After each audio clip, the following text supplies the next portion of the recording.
Hello, I'm Keith Spera from NOLA.com and the Times-Picayune. Welcome to Let's Talk.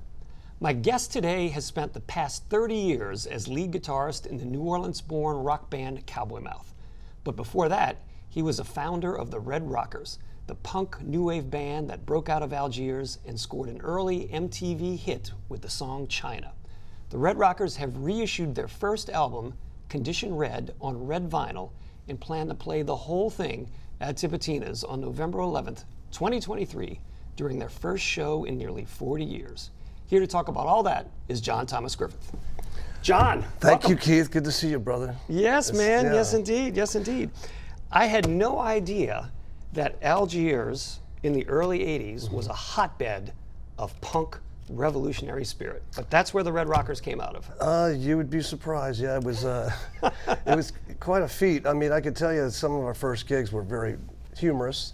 I remember our very first gig was at the Aurora Country Club, and we were playing some birthday party. And we're playing Sex Pistols and The Clash and all these covers because we were brand new. And the guy comes up to us and says, "Here, I'll give you $100 if you guys quit." That really It was happened. one of those famous, like one of those stories where, like, hey, beat it. We're not really into the punk thing, so. Well, as y'all are, you're putting together this reissue, getting ready to play for the first time in 40 years. As you look back, the punk new wave scene was a very specific thing. Like it had its own, way of dress, and slam dancing was just becoming a thing, like in the clubs and all that. As you look back at that point in your life and the pictures of you guys and listen to the sounds, I don't know, does it make you nostalgic? Do you think, oh my gosh, we were goofballs?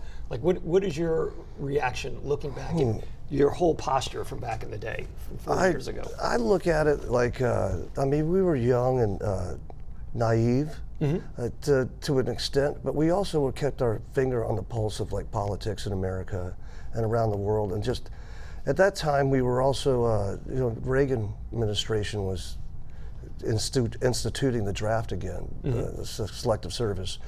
So when we all turned 18, three of us together went down to the post office and signed up to, at the same time. And sitting at three at one of those big tables, we're all filling out our cards and stuff.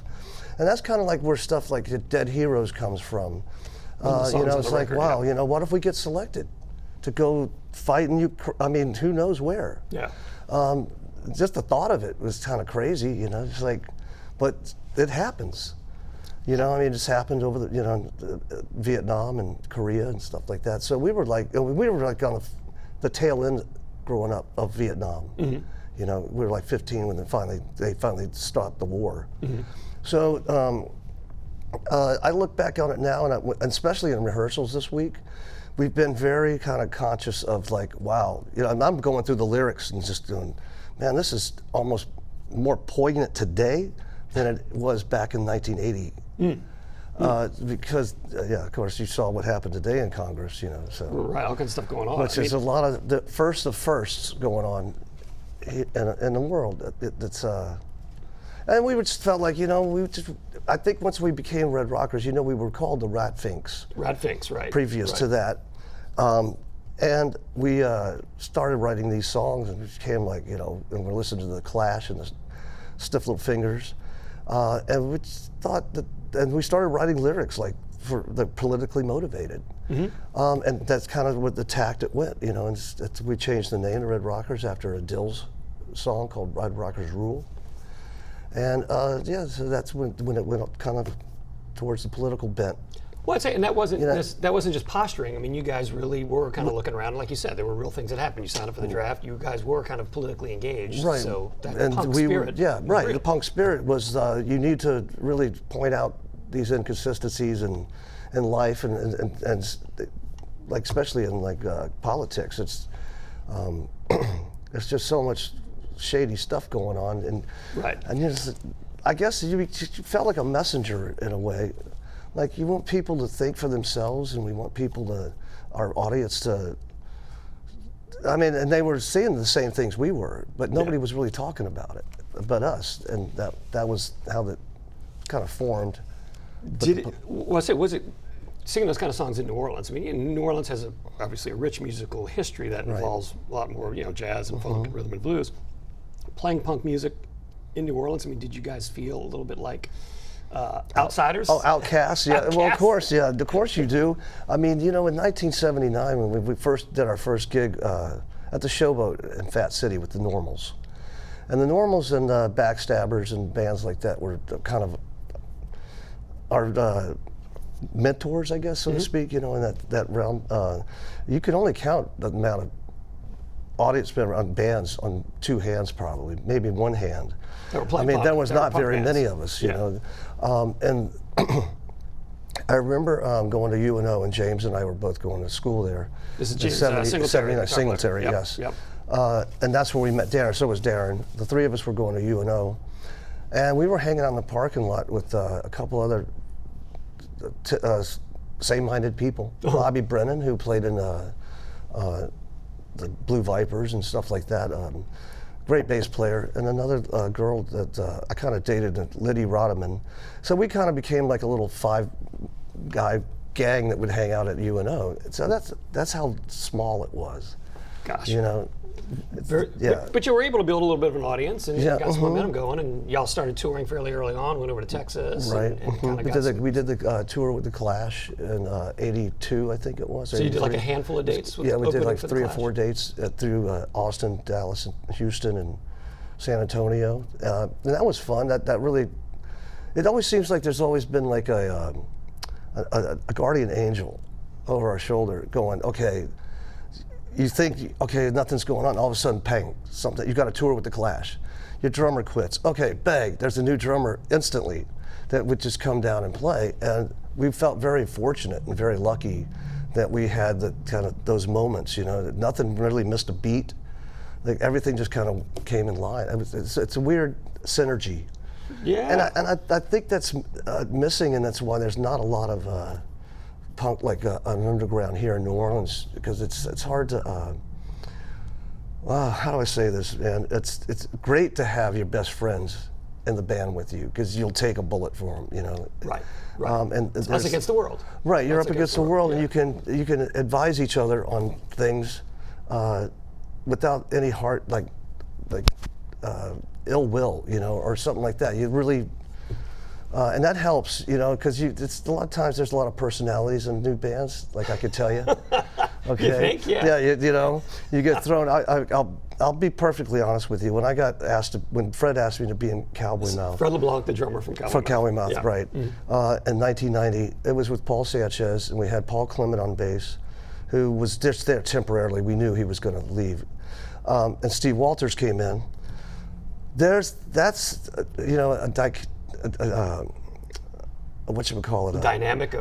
yeah, that's a great word for it, that I had never been a part of in a band. My bands, the only experience I had was a lot of love and affection for my bandmates, and vice versa. And this was a different experience. Well, in Cowboy Mouth, it was, you had a lot of strong personalities, and you still do, and that's great. You just got to know how to navigate them and become basically a mediator between the two principal members, other members of your group. Right. And that's hard to find, what we had in Red Rockers, I think. There was, there was a camaraderie there. Unless you're all natural brothers, like the Jonas Brothers or something like that. Well, but the Gallagher or the brothers in Oasis, they certainly fought. Right. The brothers in the Kinks fought a whole lot. Right. So even being biological brothers, you still wanted to kill each other. So I mean, that was no guarantee of anything. You guys toured with Clash. I mean, again, those guys were such a model for what you were doing. So that had to be. Were you a little starstruck, or was it, oh yeah, we're doing our job, we're playing with the Clash? We're kind of just not really starstruck. We never really have been, and met everybody from Bono to Bruce Springsteen, and they're always people. Yeah. So I never really saw them as I just saw them as equals. Everybody, all musicians, and that's what I love about New Orleans, and I think that's kind of the philosophy you get when you're here, when you move here, or you start playing music here, is the camaraderie. Really makes a difference. And you can't go to Los Angeles and start a band, and it's just these days it's retarded. You got to pay. You got to pay to play, and it's hard to find people that are on drugs or something like that. That will stick up for you when you need it. Yeah. It's interesting. I mean, you guys were very much a punk band in that new wave thing, but you all were also fans of Zebra, the local hard rock heroes. Of course, yeah. Well, like I told you a story earlier, I remember when they came to St. Andrews High School, elementary school, middle school in our neighborhood. In Algiers? In Algiers, off of Berkeley, and I forgot what street it was. So anyway, it was in our neighborhood, and we went and they played the cafeteria. And let me tell you, I thought they were going to blow the windows out of the cafeteria because it's just one big wall of windows. And I'm going, man, this is going to be so loud. Of course, our ears were bleeding when we left, you know. And it was really great. It was nice to see in our neighborhood. Like, they actually came to our turf, you know. We didn't have to go across the river. You know, because when I first moved here, man, it was like all my high school buddies are like, man, don't go on the east side of the river. Really? You'll get killed, or you'll die, or get robbed, or something. I mean, it was like really. I mean, I was eye-opening. I was like, "What's there to?" I've been in New York City by myself, right, you know, for the last 5 years. I was like, "What could I be afraid of that would really scare me?" Right. And so anyway, that was funny because when somebody comes to your neighborhood, you're like, "Oh yeah, you jump on it," you know, just. So you had to go see Zebra in your neighborhood. That was right. Yeah. Yes. So it was fun. It was. You moved here at 15? Is it?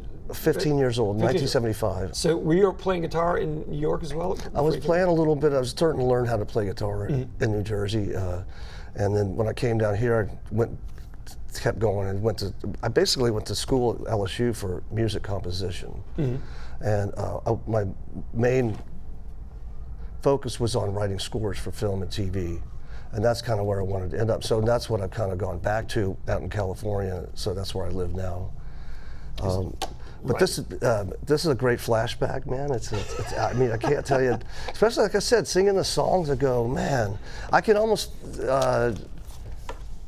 see sitting on the side of my bed in my room in Algiers, writing like "Live or Die," you know, or something like that on here, and. Everybody had a great hand. It had a big hand in writing their own songs. I mean, I could probably tell you how each one was written, but that'd take too long. But but it was a collaborative effort. But we were over the last week during rehearsals. It comes up like, what were we? Man, I mean, the chord structures, the arrangements and stuff were. I go back. That's like I don't play anything like that anymore.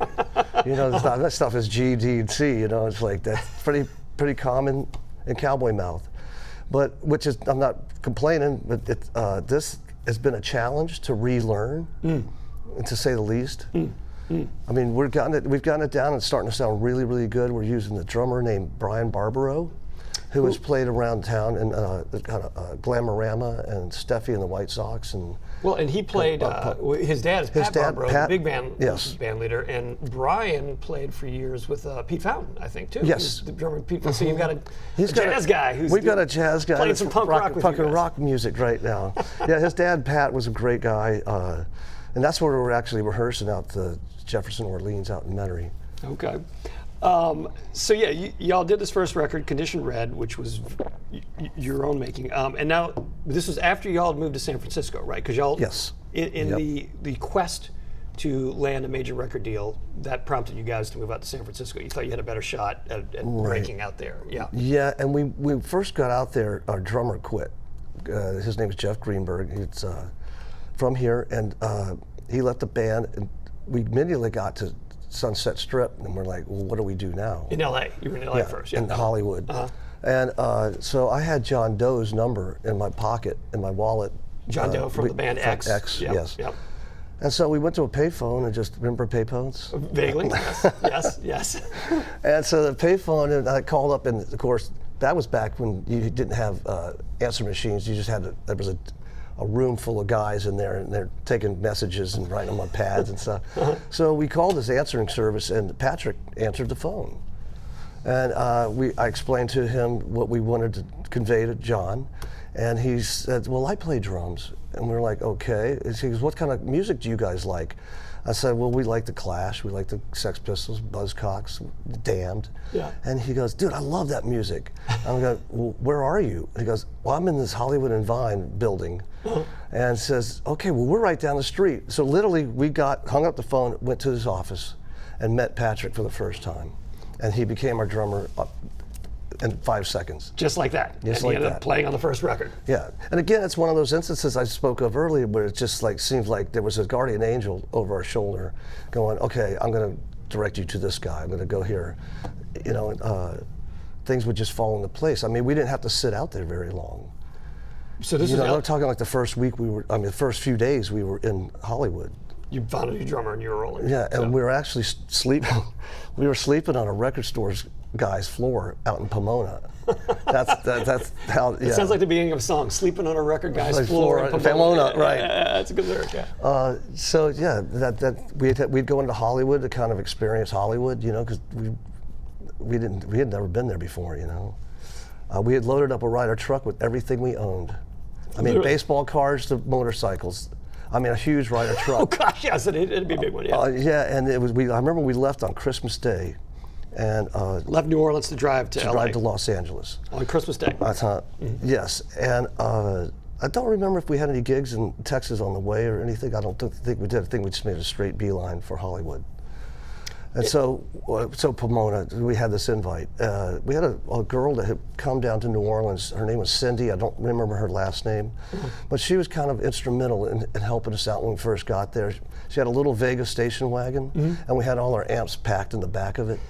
And we were trying to get up to I-5 to San Francisco because we had this gig at Mabuhay Gardens. And so in San Francisco. So long story short, we barely made it there. I mean, this thing was like going 40 miles an hour up the I-5, like trying to struggle up the hill with all us and our gear. And we finally got there, and that's where we met Howie Klein.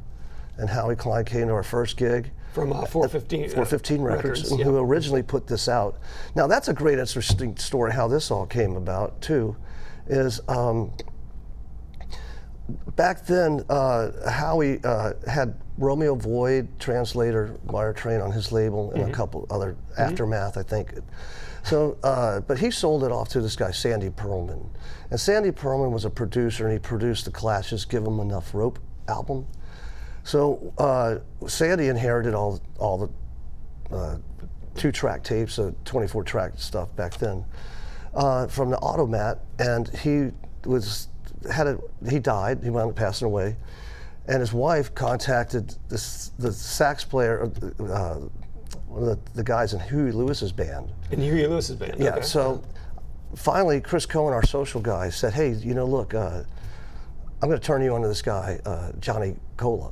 And he's got something to show you." So that's when I got in touch with him, and he says, "Do you want these tapes?" And I'm like, the tapes of Condition. God, yeah. The recording of the, again, here's where fate just falls in your lap, and you're like, so I go up to San Rafael from my house. I live in Palo Alto, so drive up there with my girlfriend Kim, and we meet Johnny. And he has me these heavy tape, you know, all those old Ampex 2-inch tape, Apex or whatever it's called, Ampex, and a bunch of masters for China and stuff like that, 1/4-inch masters. I'm going, not in a million years would I ever think we would recover any of this stuff. Wow. So and there it is in your lap, and you're like going, I called Darren, I'm going, man, dude, we've been talking about doing this 40th anniversary thing. Now we have an opportunity to remix and remaster the whole thing. Wow. So we got super excited, and that's how this project just kind of snowballed and started rolling. It was just like fell out of the sky. The master tapes you did 40 years ago, suddenly you're back in your hands.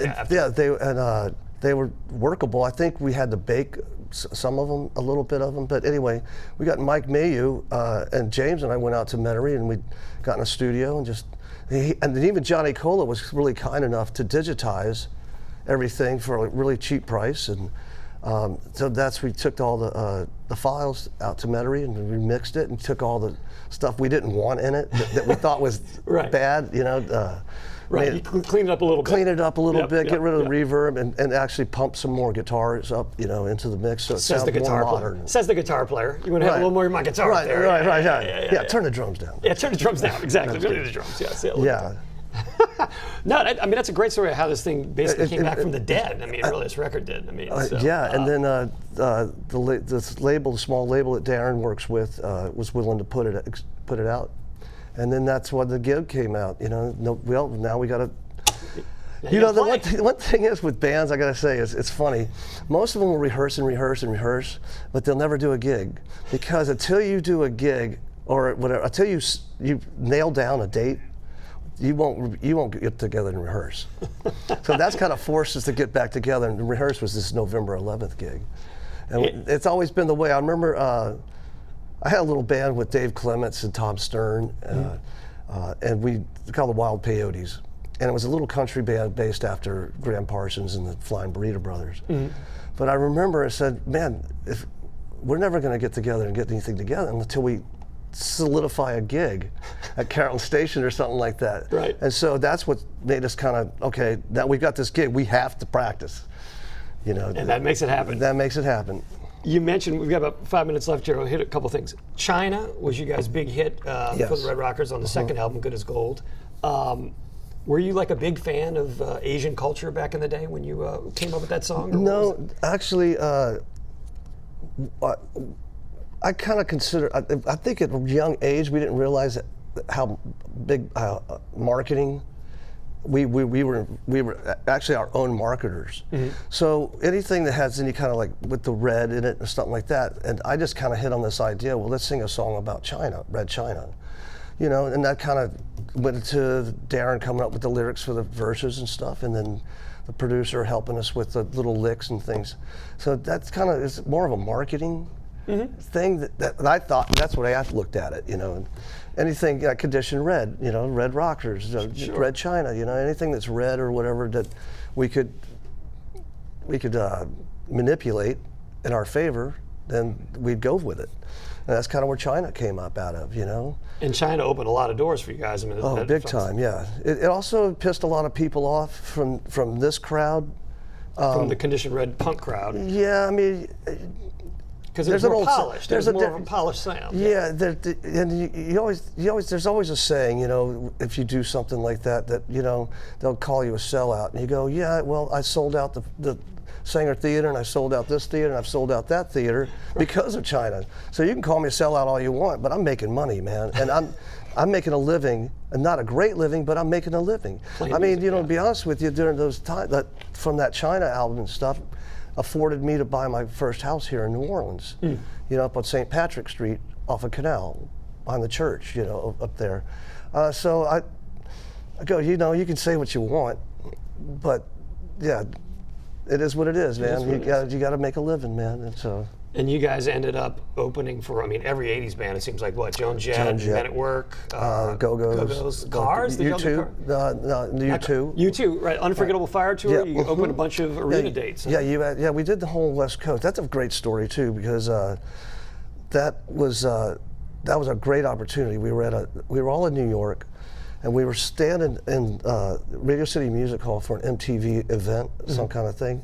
And we're standing there with like Mark Goodman and Alan Hunter and The VJs. Martha Quinn, Yep, the all the VJs VJs all in the from front MTV, with right. the guys from U2 and 4 of us, and we're all standing in the lobby just chatting. And Jim, our drummer at the time, he leans into Bono and he goes, "Hey man, we're just putting out this new album, yada yada yada. You think you could get some opening dates with you guys?" And Bono just turns around and goes, "You could have the whole tour." And we're like, "Wow, that was easy." That's all it took? Yeah, you get your guy to call my guy and we'll work it out. And so anyway, you're standing there going, man, this is, again, one of those, fate just throws it into your lap and you're like, okay. So we get on the tour and, I forgot what I was going to tell you now. We did the whole West Coast swing. tour. That's what I was Right. getting at. So we started in Houston and worked our way all the way up to the West Coast, did Hawaii, we did San Francisco, back over through the Midwest to Chicago. Our last date was in Chicago, and the next date was a band called Lone Justice was taking over the tour. Taking over the opening slot. They were with the you opening two. show, and it was a little, we saw it as a little political, you know, thing by Jimmy Iovine, With you the know, to get hit. record He had just executives, produced right. this record, so Right. he made his move To put his to band in put there, his right. band in front of U2. Right. So long story short, month goes by and they're doing the whole East Coast. They get down to around Virginia and something, and Paul McGinnis calls our tour manager. U2's Terry. manager, Paul McGinnis, Right. yeah. Yes, exactly. I need to be more specific here. No, that's fine. Yeah.